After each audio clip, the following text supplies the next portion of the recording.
For the final segment of our workout routine, we will have a look at triads. Triads are extremely useful because you can use them for both improvisational as well as comping purposes.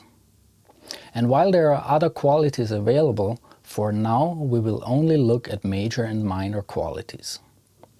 The formula for a major triad is root, major third, perfect fifth.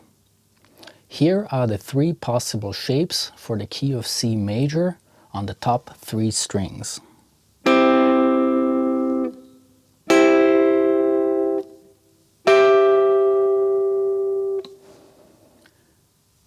For minor, all you need to do is lower the third a half step and replace it with the minor third.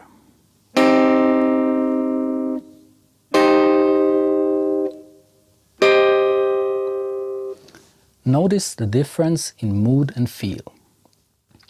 For the exercise videos and the final workout routine, we will first play those shapes horizontally along the neck and then combine them in a musical progression so you can see and hear how important it is to know those shapes.